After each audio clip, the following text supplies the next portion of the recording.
नमस्कार दोस्तों, राधे राधे। आपका अपने इस यूट्यूब चैनल हमारी संस्कृति हमारी धरोहर में हार्दिक स्वागत है। वट सावित्री व्रत में सुहागिन महिलाएं पति के सुखमय जीवन और दीर्घायु के लिए वट वृक्ष के नीचे भगवान विष्णु और लक्ष्मी की पूजा करती हैं और वृक्ष के चारों ओर परिक्रमा करती हैं। वट सावित्री व्रत का त्यौहार हर साल ज्येष्ठ मास की अमावस्या तिथि को मनाया जाता है। इस साल वट सावित्री का त्यौहार 30 मई 2022 को मनाया जाएगा। इस बार ये अमावस्या सोमवार को पड़ रही है, इसलिए इस बार वट सावित्री व्रत और सोमवती अमावस्या दोनों एक ही साथ हैं। इस दिन सुहागिन महिलाएं अखंड सौभाग्य, संतान प्राप्ति और पति की लंबी आयु के लिए वट सावित्री व्रत रखती हैं।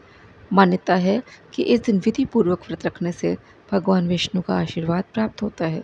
वट सावित्री व्रत भगवान विष्णु को समर्पित होता है। वट सावित्री व्रत में भगवान विष्णु की पूजा करने से सभी मनोकामनाएं पूर्ण होती हैं।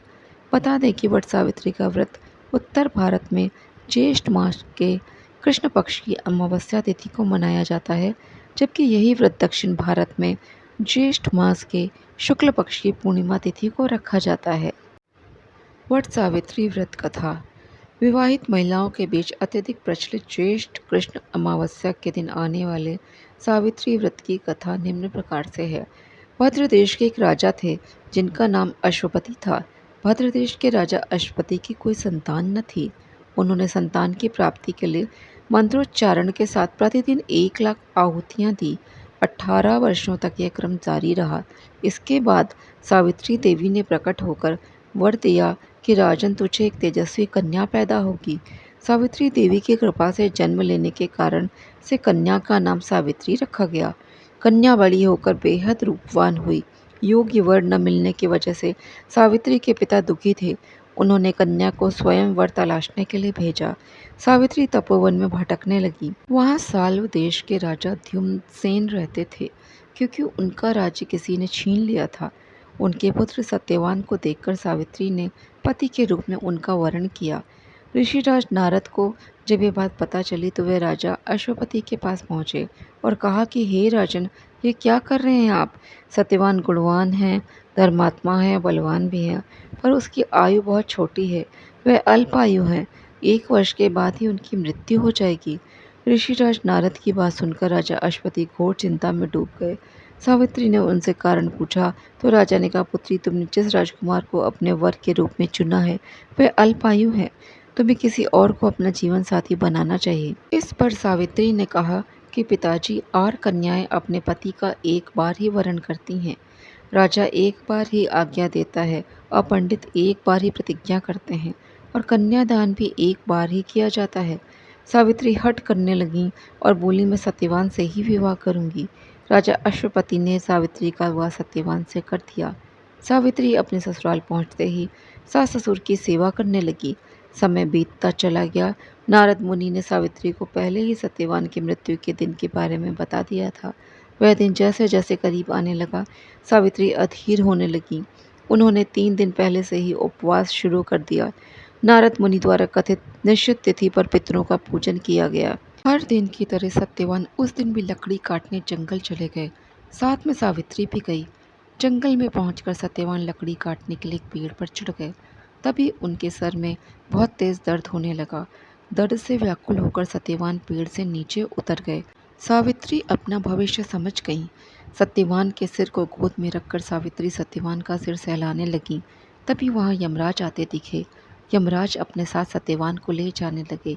सावित्री भी उनके पीछे पीछे चल पड़ी। यमराज ने सावित्री को समझाने की कोशिश की कि यही विधि का विधान है, लेकिन सावित्री नहीं मानी। सावित्री की निष्ठा और पति परायणता को देखकर यमराज ने सावित्री से कहा कि हे देवी, तुम धन्य हो, तुम मुझसे कोई भी वरदान मांगो। सावित्री ने कहा कि मेरे सास ससुर वनवासी और अंधे हैं, उन्हें आप दिव्य ज्योति प्रदान करें।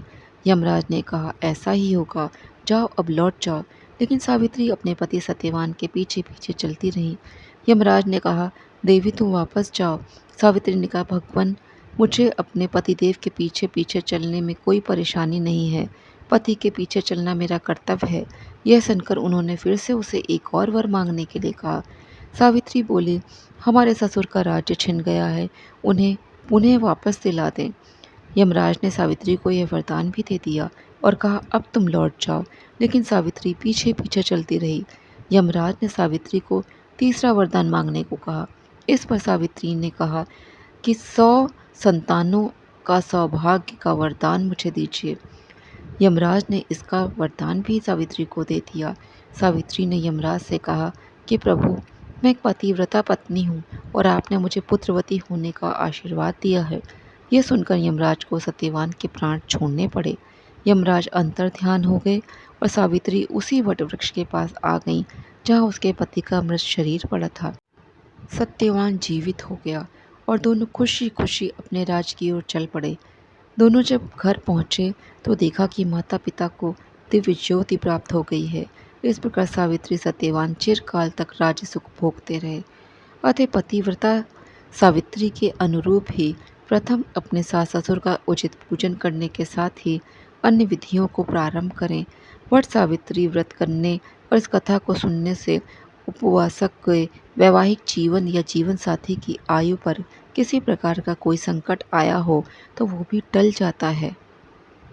तो दोस्तों, यदि आपको मेरा वीडियो पसंद आया तो इसको लाइक करें, शेयर करें, चैनल को सब्सक्राइब करना ना भूलें। जय श्री कृष्णा, जय श्री राधे।